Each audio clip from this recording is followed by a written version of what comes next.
I'm Cornell Clayton. I'm director of the Foley Institute, and on behalf of the Institute, I want to welcome you out to this, our final event for this academic year.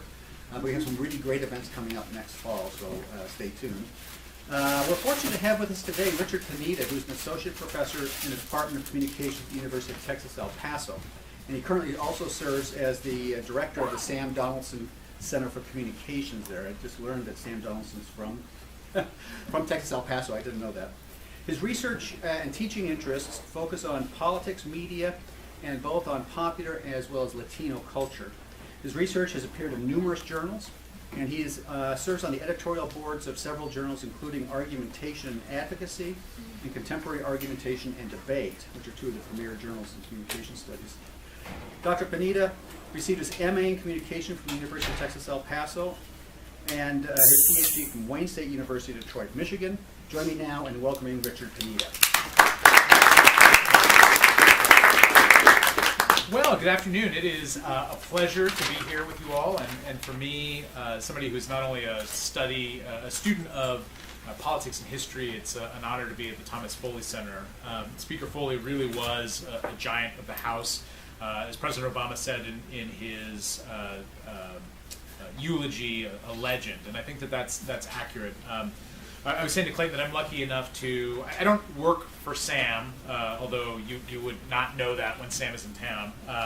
But it's interesting because the stories that I've had the pleasure to be able to hear from Donaldson reflect a lot of the character that was in DC when Speaker Foley was there. And so the relationships that they had and the nature of how their conversations worked, I think were really important. And I would really say that in some ways, for Speaker Foley, his sense of strategy and certainly negotiation are probably desperately needed now, more so than ever before. So originally when I talked to Davi and was laying out the presentation, I said, well, I'm going to have a PowerPoint with 64 images and slides, and I could hear the groan on the other end of the phone. And I said, well, why don't I just get rid of those and talk? That might be a little bit easier. So we opted for that approach.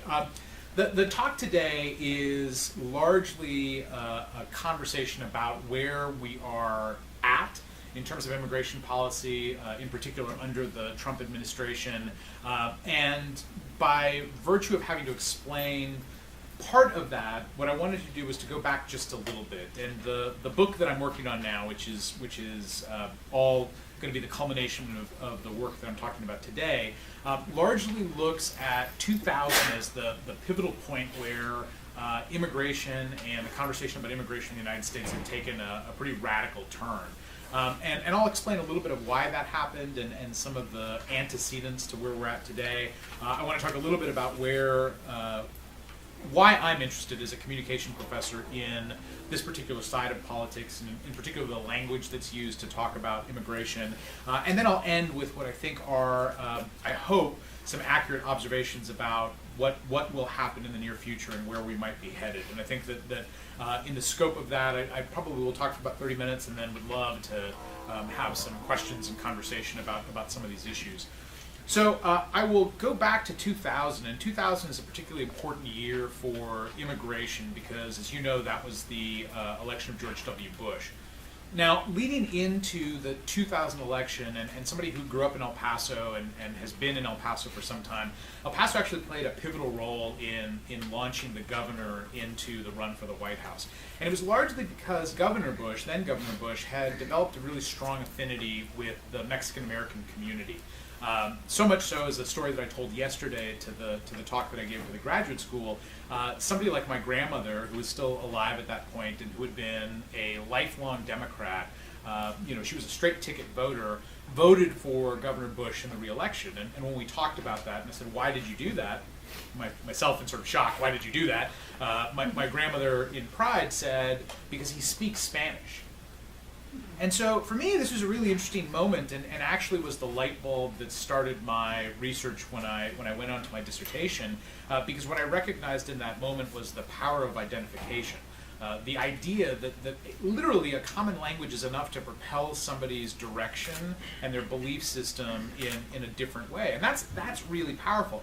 fundamentally, as a communication scholar, that's what I'm interested in anyway, right? I mean, how we get people to do things. And so in some ways, this was just a much more global explanation of that. So flash forward, that campaign, as heated as it was, and then the election, which was, as you recall, somewhat controversial, ends up with George W. Bush in office. But for those folks that were looking for immigration reform, it was a really strong there was a strong sense of hope.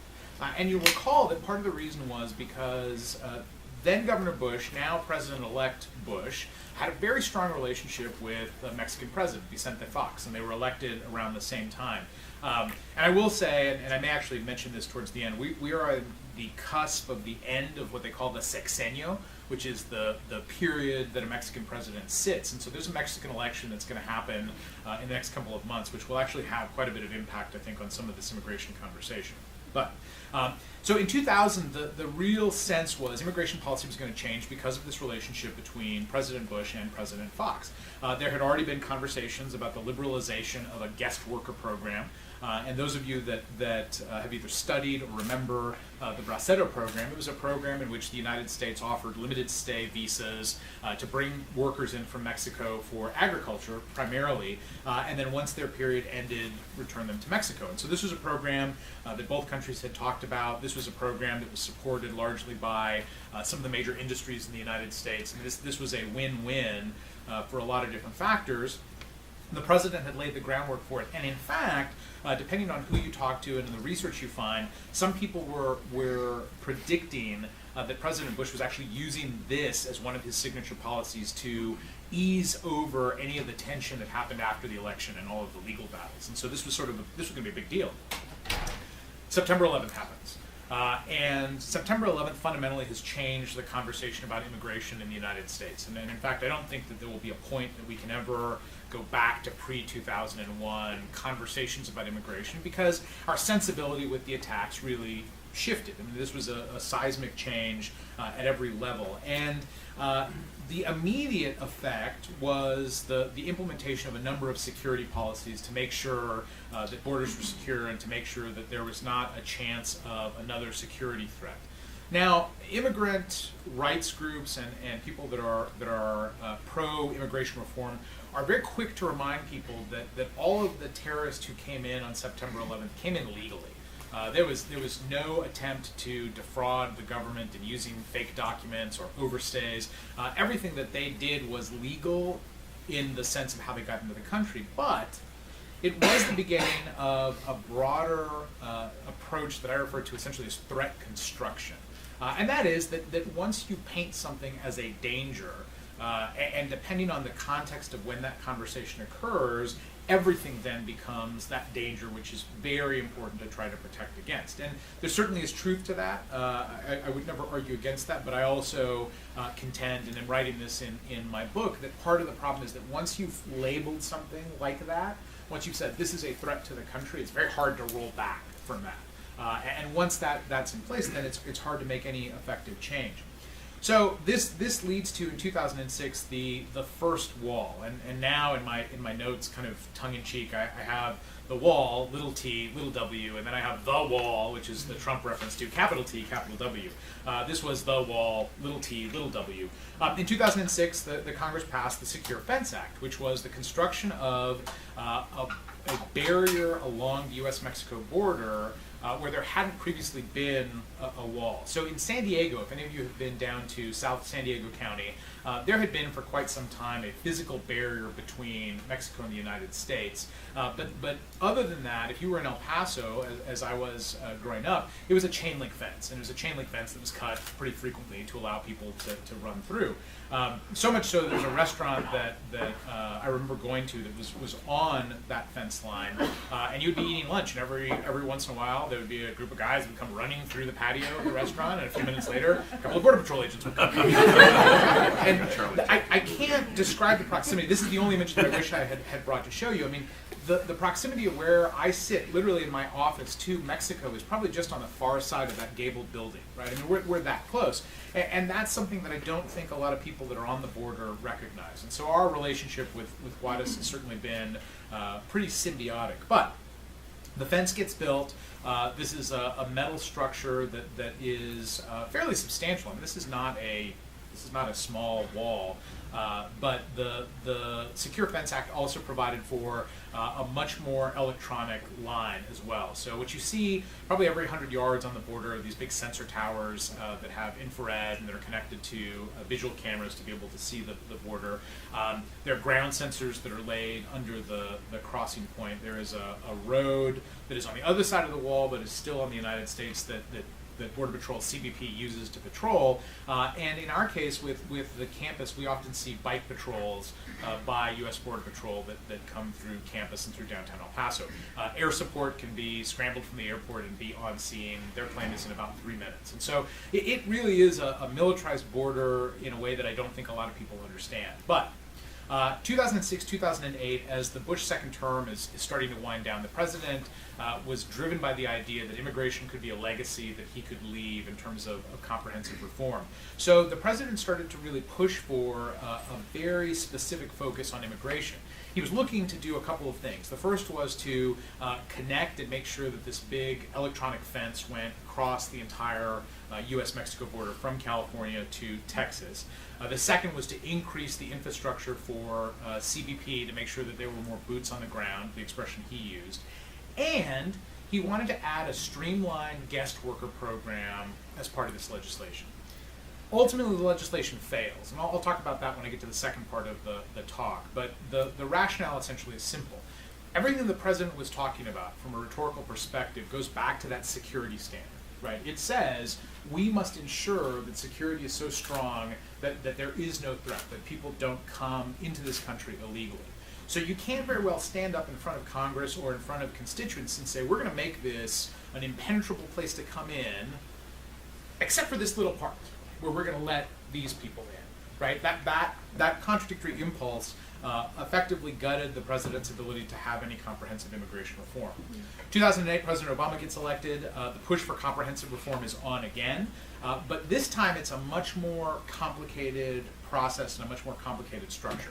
Border enforcement is a big part of the policy, but so is interior enforcement. And this was the pursuit of those people who were doing visa overstays, people who might have been in the system but were not legal residents. Work protection, also to make sure that industry was complying with a lot of the regulations.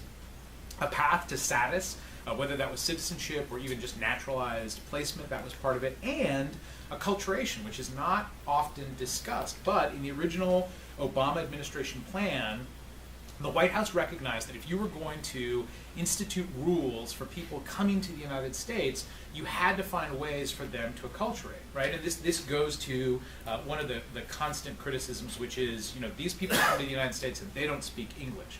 Well, the reason they don't is because nobody helps them figure out how to do that. That there is a real shortfall when it comes to some of those services. And so the White House said, we need to figure out a way to institutionalize some of these things if we really want people to be part of the social fabric.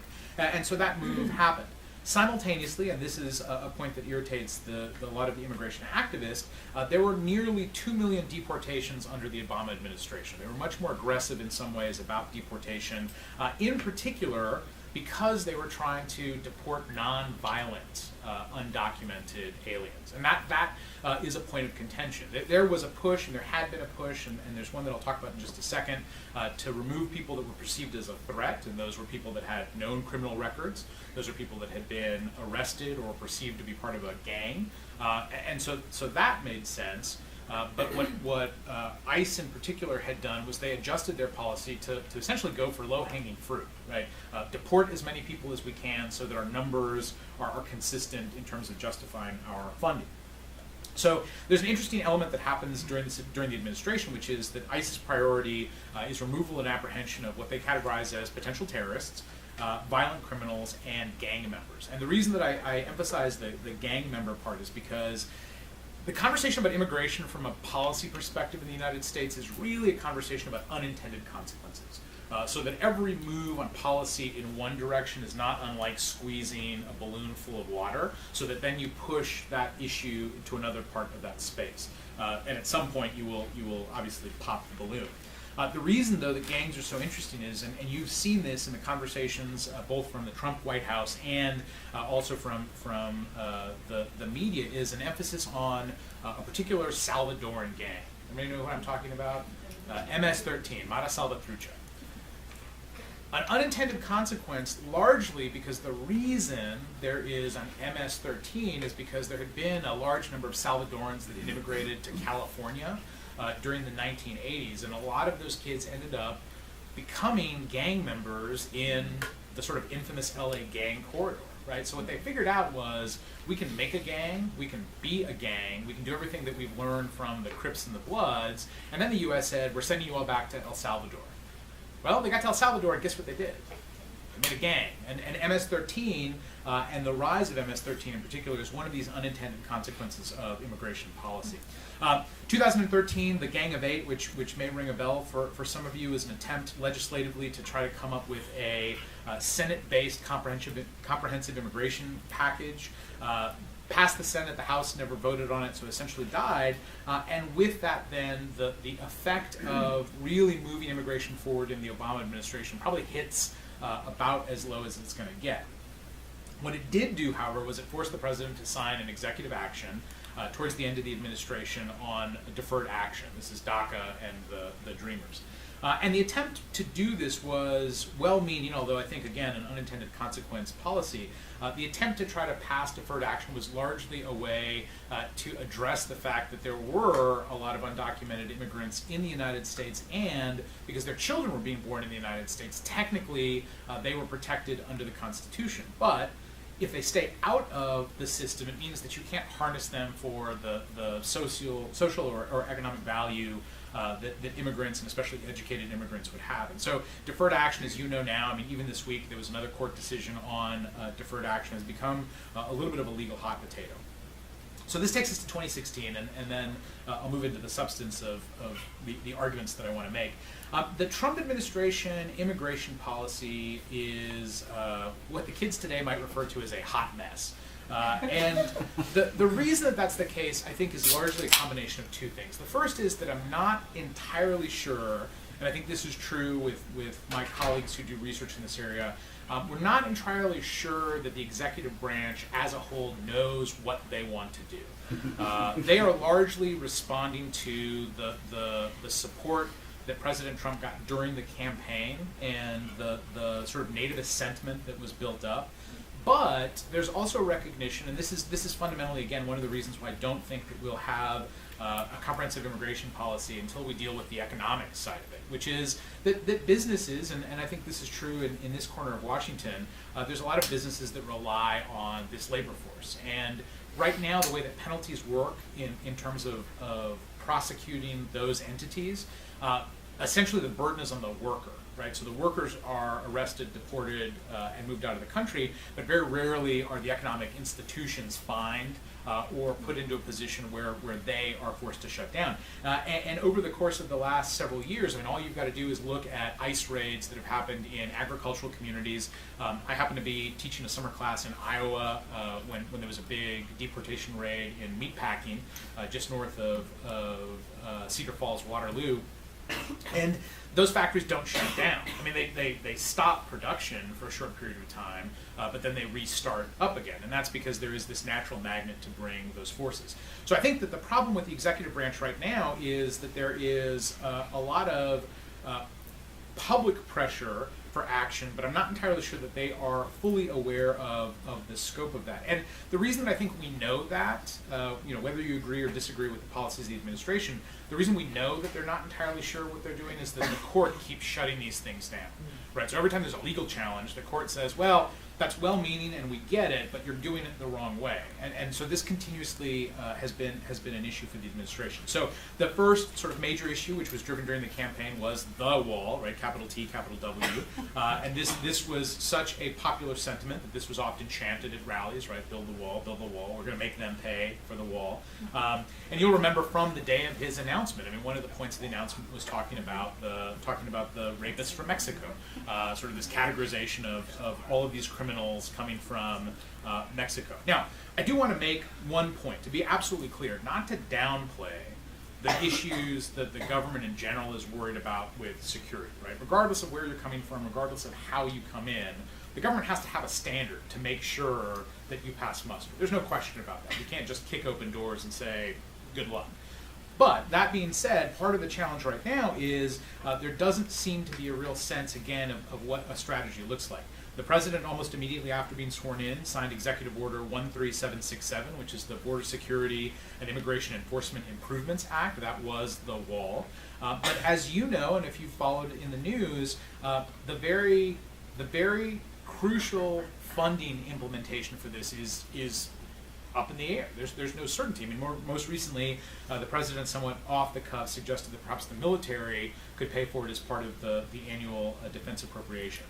You'll also recall the administration talked about having a deportation force. That was to be a codified system in which people would, ICE largely, would work with other law enforcement officials to try to blanket the United States and remove forces. Let me also add here that it's important to note from a political perspective that the idea of being able to deport the number of people that would have an impact to reach the president's desire is almost impossible. And while we don't have an amnesty program like we did with the Immigration Reform and Control Act in the 80s, we essentially have a de facto form of immunity now, because it's impossible to pull every single person out. But the deportation force sort of died down. Executive Order 13769, which was referred to largely by the courts as the Muslim ban, was also an attempt to try to put legislative policy in to limit immigration. That's subsequently been challenged in the court in a number of different ways. And most notably, the phase out of DACA, which the president has also had to back off of. And again, the decision this week in the courts puts in question the ability of the executive branch to actually take this policy apart. And it is conflictual, and you know, at the end of the day, sort of ironic, because one of the points made during the campaign, especially with Republican candidates, was the president Obama had signed too many of these executive orders, and they were too much of an overreach for the power that the president had, and we've seen sort of this flurry of these executive orders that, and I'm not saying this to be facetious, I really am not, they're just really badly written. So when you read these court decisions, and when you read the decisions that have been put forward legally, they all, in very polite legalese terms, say these are horribly written, and you didn't think about what this meant. And it's very easy to say, we're going to lock up the country, but I mean, if you all have ever had to get a new driver's license, right, you know how complicated that bureaucracy is? I mean, imagine that bureaucracy times 1,000,000. So you can't just go in and say, give me my license, right? And that's the best metaphor, to say that you can get it, and if you follow the procedures and you do it rightly and you pay your fee for your license, you will get it, but it's not an easy process. Well, huge expansion of that issue. So why am I interested in this? What is a communication professor so looking at in this conversation? Well, I've always been a student of politics. I was a political science major as an undergraduate. I was a high school debater and then a college debater. I coached debate all the way through my graduate program. And so I've always been interested in the intersection of politics and communication, largely because that intersection is all about the use of symbols. Language is the simplest form of symbolic construction that we have, and we do this on the daily when it comes to our interactions with people. And then fundamentally, what communication scholars are interested in is this idea of identification, right? How do we build a relationship, and how do we know that our relationship means that we are different, right? And that question of identification is core to these questions of politics. And in my mind, the sort of big picture, and part of the argument that I make in my book, or in the beginnings of the book, is this is a great case study, at least for the Trump administration, of the challenge of campaigning versus actually being president, which is it's really easy to come up with a list of things that you want to do. Once you get elected on those promises, it's absolutely difficult to follow through on those promises. And that's true regardless of political partisanship.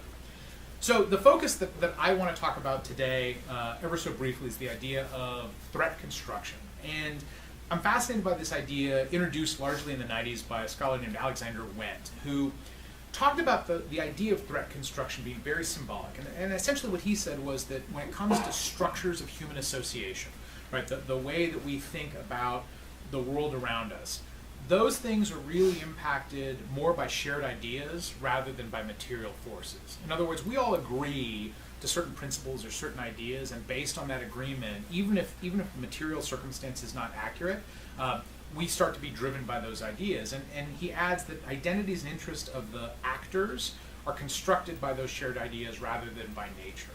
Right? And if you think about that, that's politics, right? Politics is essentially, we agree to certain premises, we agree to political ideology, we agree to certain kinds of language, and those of us that support those ideas rally around that person, and if we don't support them, we rally around somebody else, or we rally against them. But what's interesting is that in that same vein, if we talk about threat construction, and we talk about the idea of saying, this is a bad space, you shouldn't be in this bad space, and I'm an authority, and I can tell you this is a bad space, trust me, I know this is a bad space, you're not going to go into that space, right? And the rationale for why I've constructed that could be perfectly legitimate. There might not be a floor, we've just put some carpet over it, there's a huge hole here, if you step on it you're going to fall through.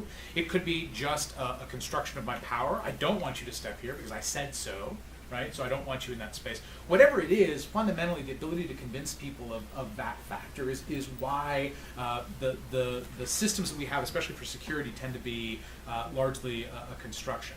Again, this is not to say that our policies for immigration should just be ejected and we let everything happen, but rather the more that we talk about these threats, the harder it is to actually get us around that point, right? To get us to a certain point. And this has been proven both from a data perspective as well as from this qualitative perspective. So our colleagues at Georgetown University in 2010 released a report called Politicized Places, explaining where and when immigrants provoke local opposition. And what they found is fascinating. They found that resentment in areas where there is large immigrant populations exists at pretty close to zero, even if there's a large immigrant community, and even if there had been some tensions about the relationship between those communities, it's almost at zero until the national debate and media coverage start to increase, and then all of a sudden where you had that zero relationship, you start to see a spike. Right? And this gets to this question of threat construction, which is if the authorities, the president, Congress, people in power are saying this is a threat, and these people, by extension, are a threat, then all of a sudden that categorization does shift for people, and they say that's right. There's something unusual about those people. I don't know what it is, but we should look at that. And so it doesn't help that on the first day of the campaign, the president is talking about immigrants as being rapists and drug dealers. And there is another problem, which is that the categorization through the Bush administration and even through the Obama administration had been about protecting the homeland from terrorism. Right? Remember that. I mean, September 11th, our framework was we need to prevent terrorist attacks, and that's the focus of our efforts. So when you switch from that frame, right, because they're not being talked about as terrorists per se, they're being talked about as gang members and rapists and drug dealers. And there's a couple of things that happen there. One is that those are identities that people recognize, right, because those are threats on a daily basis. Nobody says, boy, I hope a drug dealer moves into my neighborhood. Right? We don't want that. And so if those associations with that threat start to come into play, then it makes it much, much harder for people to move away from that frame. And this is the problem that becomes a little bit more dangerous. It's been racialized and nationalized, right? So it's Mexican nationals, which has led to I don't know if you've watched any of these videos from Vicente Fox, who clearly is looking for 15 more minutes, but he talks about not building the effing wall, and we're not going to build. I mean, they're absurd, quite frankly. But that's, I guess, his new space. But in fact, that's largely because this has been such a racialized conversation, and we know that. Those of us that study immigration know that largely the conversation about immigration and immigration limitations is nationalized to people that are coming from Mexico and largely immigrants from Latin America. I mean, even in the course of this conversation, there's not a lot of conversation about immigration from Europe, Africa to a certain extent, depending on where you are, or Asia. Those don't have the same framework. So the other part that's really interesting to me is this idea of identification, which I've talked a little bit about before, which really is about the symbolic relationship with how we induce cooperation and how we identify with one another. And those are the driving factors for where I think the turn will happen when it comes to politics and immigration. So let me get to the end, essentially, and then leave some time for some questions for you all. So the significance of where we're at right now in this particular moment. The most complicated issue is that we essentially are sort of in a contradictory position on security. That is that policymakers are talking about security in one frame that seems to be in a vacuum, absent what's actually happening on the border. And I'll use my hometown and the place that I live now, El Paso, as a perfect example. El Paso, by the FBI standard for safe cities, has been ranked the safest city in the United States in that population category for 4 years now, 5 years. And that's no small feat, because we are, in fact, on the U.S.-Mexico border. And I told you, I can see, from a parking lot on campus, I can look into Mexico. So one of the big issues is that there is a contradiction on security. So while we have constructed a threat, or the president is fond of constructing this threat from Mexico, the truth is that we're not actually seeing that threat in realistic terms. CBP and their annual reports for apprehensions notes that apprehensions have largely been on a downward scale for quite some time. But to emphasize this point about this contradiction and why it's problematic, I will point your attention to an incident that happened several months ago. Quite a few people know about it because it was in the national news. There were 2 Border Patrol agents that were part of the El Paso sector, which is a long section of that U.S.-Mexico border, that were on patrol in a very tiny community called Van Horn, which is probably about 45 minutes. Very rural, nothing is there. I mean, it's desert, really. There's not a lot. But proximity-wise, it's relatively close to the Mexican border. One agent was killed and another agent was severely injured. And immediately, the president used Twitter, his sort of official, unofficial information device, to bemoan the fact that these agents, one agent and the other agent, were killed by illegal, by undocumented aliens that were probably drug dealers, right? And it sort of fit the narrative. So what happened was the 2 agents were found at the bottom of a culvert, and one agent had received, I mean, they both had quite a bit of blunt force trauma, but the agent that died had this tremendous blunt force trauma, which they said would have only come had somebody snuck up on him and started hitting him with a rock.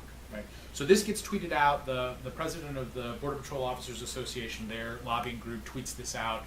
It is sort of the lead story for a couple of days. The sheriff, Culberson County, says almost immediately this wasn't an attack. This is not a path that people are muling drugs. Yes, there is some of that happens in the county. We know where it happens, and this is far from that happening. This couldn't be that. He gets bemoaned. He gets a lot of backlash from conservative media in particular. The Department of Justice is conducting an expedited review of the case and also of the agent's death with an autopsy. They come back and they say this is not consistent with an attack. There's no defensive wounds. There's no way that this agent was hit. There's no way that somebody came up on them to do these kinds of things. The end result, thanks to reporting done by the former editor of the El Paso Times, was in fact what's likely to have happened is that these agents stumbled into the culvert not knowing that it was there. And as a result of that, tumbled head over foot into the culvert. The agent who is still alive doesn't remember anything, so there's a difficulty in trying to surmise the actual cause. But the problem, back to my threat construction analysis, is it was these undocumented drug dealers, and so we need to do everything we can to build this wall and shut them down, right? The problem is that even after the Department of Justice report had come out, the president never rolled back those statements. And so that is in play, and that's the frame that people use. And so this contradiction on security is an important issue. The second, and is the one which I think we're starting to see some of the issues with right now, and I think this is a substantial issue for both policy and even the role of the presidency, which is the cost and functionality. Right? The cost estimates right now are already escalating through the roof. And if you saw the president a couple of weeks ago, he went to go tour the Otay Mesa, which is south of San Diego, and they had set up the prototypes of what the wall would look like. And so it's this concrete walls, and they're set up so they can see them. It looks good, right? And there's an argument to be made about why this is another example of image maintenance, right? If you're looking at these things and you can see them.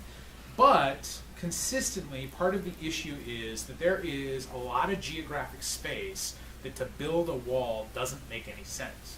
So you have large stretches. Once you leave the El Paso sector and once you get across southern New Mexico and southern Arizona, the idea of building a wall is just not feasible. It's expensive, it's complicated. In some cases you would be moving on to indigenous tribal land. If you go the other way into Texas, I don't know how many of you have been to my neck of the woods, but once you get into the sort of bottom hook of Texas, there's a huge national park, Big Bend National Park. There are literally is cliffs and rocks and a river. And so the idea that you would build a wall and that it's not practical, right? It doesn't make sense. Mother Nature is not keen on people dividing up this particular land.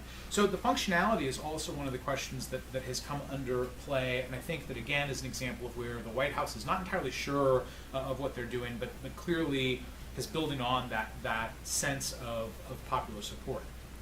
The third thing, and this is troubling for me as a scholar, and troubling, quite frankly, as somebody who's Mexican American, but it is the rise of nativist sentiment in the United States at this particular moment. And the reason I say that this is troubling is not because, Pollyanna-ishly, I think that these feelings have gone away or that somehow we have bridged past these issues.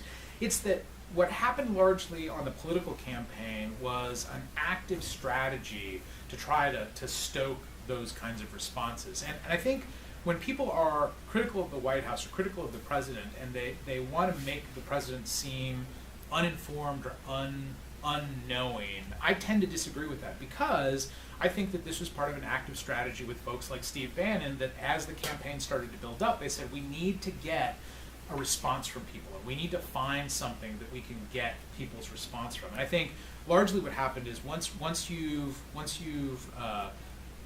opened Pandora's box, it's very hard to get that kind of sentiment back in. And so that nativism has continued to push, I think, the reaction to this. And I think it's problematic, as I said, because the data doesn't support this. CBP is saying our apprehensions are down. The incidents that are related to undocumented immigration and crime are relatively minimal. Now, it's easy to take those examples and use that as the sort of North Star when it comes to building reaction, but largely that sentiment about nativism is something that is probably as American as apple pie, quite frankly, and disturbingly so, but it's becoming an issue, especially in terms of how much that's changing the political dialogue and that reaction. And again, I say that with the caveat that I don't think that immigration policy goes away, I don't think that you open the doors, but clearly some of the reaction that's happening now is driven largely more by that supposition. And finally, and I think this is the really interesting question, which is political capital. And this is an often discussed, very little understood concept that essentially says every politician elected, whether they're the dog catcher or the president of the United States, develops a certain amount of capital. And in fact, Speaker Foley was infamous for the idea of being able to use political capital as a way to move policy forward. I mean, we would talk about it as horse trading, right? I will give you this if you give me that. We'll walk away happy. We get to tell our people that we've accomplished something based on those successes. And so this political capital question is really important because, and I think this is, again, one of the big factors to consider, does anyone really want immigration reform? And I don't mean in the public. Do Republicans and do Democrats really want immigration reform? And if you think about it, and without being too jaundiced, and certainly without being too paranoid, there's an argument to be made that keeping immigration as an issue on the table is beneficial to both parties. It's beneficial for the Democratic Party because it gives them a rallying point with what they perceive as this Latino wedge of voters. It gives Republicans a chance to be able to appear firm on security and maintain some of the rule of order that they have used so often since after September 11th. So in my mind, this is the biggest question and one of the issues that I'm trying to tackle in my book, which is not only do I think that from 2000 through 2016, both George W. Bush and Barack Obama essentially created immigration policies that have made what is happening now a fait accompli. And neither of those folks nor their supporters, I think, would agree with that, which is part of the reason why I think this will make a great book. But largely because this is an interesting question, which is that when you look at these issues, if in fact well-meaning policy has led to disastrous unintended consequences, how much can we reverse engineer the things that we've done? And the answer, unfortunately, in this political landscape is probably nothing. That we have reached a point, and we were talking about this before the talk started, the difference in generations in politics. The Foley, O'Neill years of politics are long since gone, where those could be conversations that they would have even after fierce debate, because they would go afterwards and be friends and be able to share these conversations about where they went. I don't think we're there. I think we're moving away from that as quickly as possible. The midterm elections will be interesting. I don't think that the midterm elections, I think Democrats are hopeful the midterm elections will be a referendum on the administration. I'm not entirely sure that that's the case. I think Texas is going to be a place where there will be a lot of focus. There's a representative from the Texas 16, Beto O'Rourke, who you may have seen on television or gotten some media attention. He's running for Ted Cruz's seat. I'm hopeful. I'm really good friends with Beto. We went to middle school together. I'm hopeful he will be the U.S. Senator. I don't think that he will. And I think largely because even in a state like Texas, and this is a great case study for those of you PhD students that might be sitting here, it's a great case study in an important question, which is even in times of partisan tumultuousness, are people who are upset with a personality, that is Republicans who don't like Ted Cruz because they just don't like him, are those people willing to trade out their ideological belief to vote for a Democrat to challenge the system? My argument is no.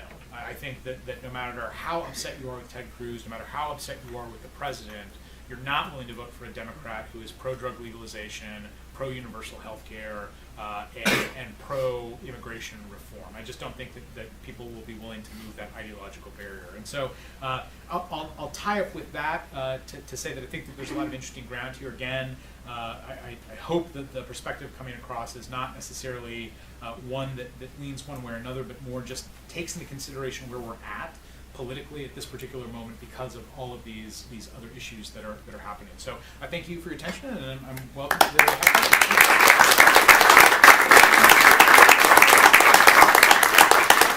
Okay, so we have about 15 minutes for Q&A. Yes, sir. As a rural sociologist, I don't study this per se, but having spent a lot of time in rural communities Sure. and sort of listened to people, seems to me that the Trump voter is the real issue here in terms of immigration. And I think there's another form of insecurity that also has to be thought about here, and that is both the cultural and the economic insecurity of the rural working class. Okay. I think leads directly to the kind of demagoguery that we're seeing here. And if you can't solve that, you probably, or make some progress on that, you're probably not going to be able to move forward, because here's the other that they can blame for their own problems. And I wouldn't take it as far as President Obama famously did. Sure. But still, I think there's a lot to that. Yeah. I would add one more factor to that, which is the rapidity of immigration. And so the thing that's interesting, if you look historically across timelines, and if you look at when the German population came to the U.S. or the Italian population, it took a long time to get on the boat and come to the United States, right? It took a long time to get settled into these communities.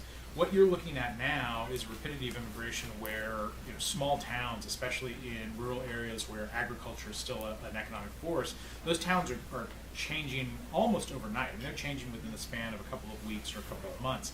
And so that rapidity, I think, is fuel to the fire, because I think you're spot on. I think that there are cultural questions that are part of a larger conversation. We're having a great conversation yesterday with who I was talking to, but we were talking about the idea of what the backlash against the sort of elite is, and we were talking specifically about how a place like Madison, Wisconsin operates in relationship to the rest of the state. And what's interesting is that a lot of it has to do with the fact that everybody in Madison is making policy that's best for Madison, that they assume rolls over to the rest of the state, and it doesn't. In fact, it hurts the rest of the state. We were talking about this, I guess, in relation to Seattle versus Spokane, or Seattle versus a place like Pullman. So I think you're absolutely spot on in that. I think that the rapidity is another factor, and I do think that there's some cultural shifts that are slow to take. I actually think that the culture part is likely to be the one that resolves itself, only because I think that people are more willing to participate in cultural practice. But it still seems as the other, and so until you get to that point that you're willing to kind of ease into it, it makes it very hard. When I was in northern Iowa, when I was in Waterloo, I spent a lot of time driving around, and the terrain is actually not unlike this. It's not as rolling, but the same kind of terrain. And I went into a town that really, for all intents and purposes, had already coded. I mean, this town was dying, but it was really near a meat packing plant. So I went into a store to get a bottle of water, to get a soda or something, and I walked in and the music on the radio was like mariachi music, and I was like, whoa! I was like, hello. I was like, hola, ¿cómo están? And sure enough, what had happened was this town was dying, and one family had come and they figured out this was a good market, and they started building up their capital, and they opened this grocery store because what they realized was all these Mexican families were coming and they were missing some staple items, and so they tapped into it. So it's interesting because there are some of those cultural changes, but I think it's still hard. And the other example that I use a lot of times talking about this, if you go into southern Arizona and you go into some of the very tiny towns that are either on the fringe of some of the tribal land or just kind of out on their own, there's a couple of just horrifying stories where these tiny little towns, and again, this is an unintended consequence of immigration. So what happened was when fences and Operation Hold the Line got put in El Paso and Gatekeeper got put in San Diego, it meant that immigrants then were moving to Arizona because there was less of a fence, but it's also way more dangerous to cross there. So Border Patrol was collecting immigrants that were on death's door, taking them to these community hospitals, and one in particular where they would dump the people at the community hospital. Community hospital would say, we don't have very many resources, who do we bill? Border Patrol would say, hey, it's your problem, not my problem, and would walk away from it. Well, one of these community hospitals closed, and if I'm somebody in that community and there is a practical material condition that has changed, and I can actually, in this case, point to a reason why that's changed, I'm going to be furious. And I think you're right. I think that is fueling a big part of it. But in that same breath, I would say that there still is it's still sort of an irrational fear, but it makes sense, right? I mean, that's not to try to downplay it. And I think the other problem is that it's very easy to write these things off and say, oh, well, that's just that's him, that's the president. That's not right. I mean, there's a whole institution that's moving and turning. So, yes, sir. These Texas politics, keep hearing every 4 years that it's going to change. Is Texas politics ever going to change? No, not for a long time. And I think it's largely because, so there's two things about Texas politics that are interesting. The urban cores that surround the big cities, so Harris County, Houston, Travis County, Austin, El Paso County, El Paso, Bexar County, San Antonio, Dallas County, Dallas, are already Democrat, and they've been Democrat for a long time. So if you look at municipal politics in all of those urban cores, they've been blue for quite some time. Every one of those counties, once you get into the suburbs, and then once you get into rural Texas, is super red. And it fits some of the way that we think about rurality and political ideology. But that's the problem, and I think I am hopeful for Congressman O'Rourke, but one of the challenges is it's a big state, which means that if you want to think about the small pieces of how a political campaign runs, like if you want to buy ad time on television, you're not just buying them in one market, you're buying them essentially in like 8 of the most competitive markets in the United States, and you got to figure out which one is going to get to the small town that's off the beaten path. So that's a big part of it. I think the other thing is that Texas, by the nature of how politics works, I think the Democrats have given up as much ground as you could to still stay a party and not challenged at the right times. And so the real threat in Texas, at least from my perspective, the real threat and the real reason why I don't think it'll turn blue is because Democrats have been almost totally ineffectual against gerrymandering. And if you look at Texas electoral maps, those maps are cooked so well to make sure that you isolate populations and you isolate counties. And that's it. And this is, again, a practical lesson for those of you that are graduate students or even college students. It's easy to go after the big issue, to say we should be pro-immigration or we should be anti-immigration. The devil is in the detail, right? This move to gerrymander districts has been going on now for close to 40 years, and no one stopped it. And by the time somebody says right now, hey, these districts look really weird, good luck. Good luck getting the court to back off those things. So I think that the long answer to the short question, which is classic on my part, the long answer to the short question is no. I don't think that we're going to see that change. I mean, I'm hopeful. I'm hopeful because he's my friend. I'm hopeful because he's a good guy. I'm hopeful because he's one of the smartest people that I know. But that doesn't go as far as it should in politics. And I think in sitting here under the shadow of Tom Foley, I think that would drive him nuts. I'm just curious. Sure. Could you elaborate a little bit more on DACA? I only heard you mention that briefly. So Obama in some ways to try to jumpstart, I think, the conversation about immigration reform, recognized there was a large population of children who had either been brought to the United States or were born in the United States with undocumented parents. So what DACA afforded them through the DREAM Act essentially was the ability to stay, the ability to take advantage of certain kinds of resources in the education system and social systems in particular, and assuming that they met a number of tests, eventually have a pathway to, it's not quite citizenship, I think that's the misappropriation of the idea. It essentially is just legal status, and so they would have that time. So DACA was an attempt to do two things. It was an idea to, it was largely to jumpstart the conversation, right? He thought if we can sign this executive order, people will say, hey, this is really a reasonable, rational thing. We should try to do this because we're essentially protecting, you had to have good grades. You had to not be in trouble. The argument essentially said was, these dreamers are going to be part of the economic workforce. Why wouldn't we encourage that, right? Why wouldn't we find a way to protect them? But it's gotten quite a lot of attack, again, largely because of that nativist sentiment, largely because every state is dealing with some sort of a resource issue right now, and so there's this sense of, why would you spend it on them when you should spend it on us? So DACA right now, there was a court decision that was handed down this week, which prevents them from removing it, but it's only a stopgap until they can come up with either a legislative solution or until there's some executive order that adjusts it.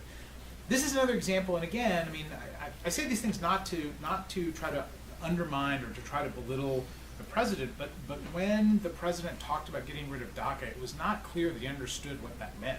And this is sort of the issue, I think, with a lot of immigration policies, that it's easy to say, we're just going to get rid of this thing. Except now you've made a promise, and this is the reason why. I don't know what the demographics are here. Maybe Central Washington's a little bit different. At UTEP, we have quite a few students that are dreamers, and they're terrified. And the reason they're terrified is because, as part of this deal, they went to Homeland Security and said, "Here is all of my information. Here's where I live. Here is where I go to school. Here's what I do. Here's how you can get a hold of me. Here's how you can know where I'm at." And the government has said, not only are we going to get rid of your status, we have all this. So guess what? You're going to be the first group of people that we come after.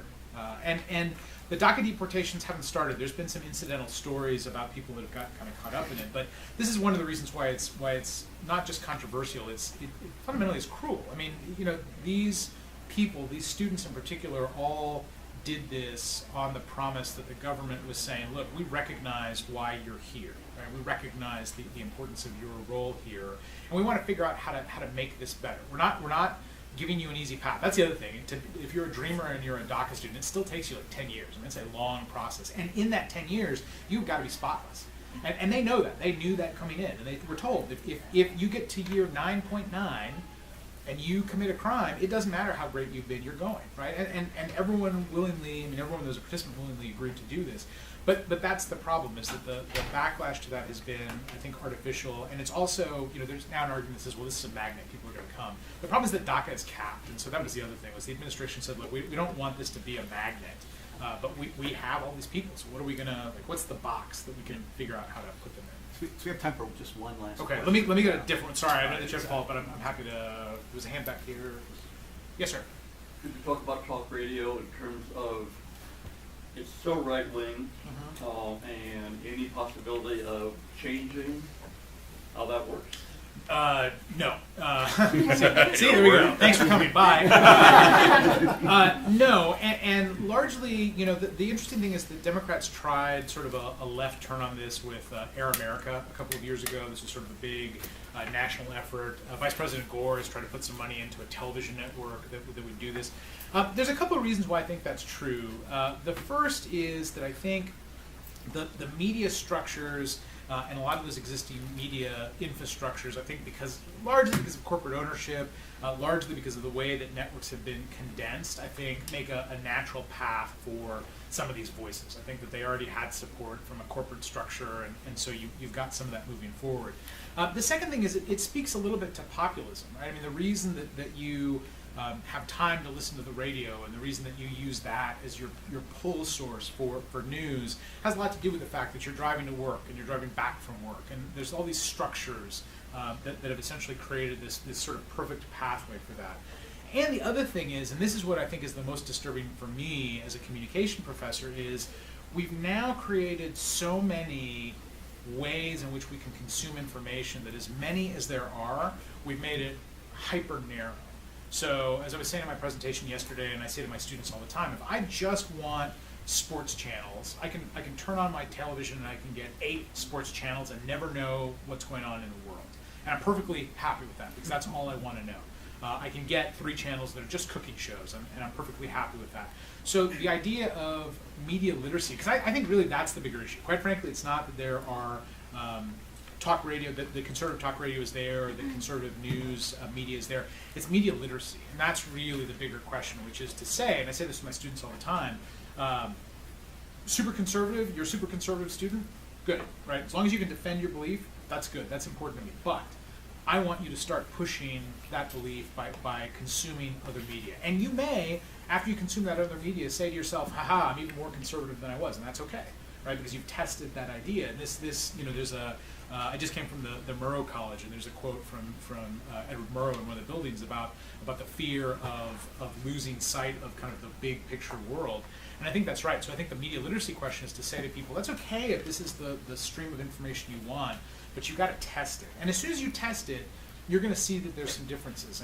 And as long as you're critical about knowing those differences, then that's okay. You can still walk away from that and say, well, I get it, but I'm still on this position. But I don't think those things are going to change. And I think some of that is just political economy.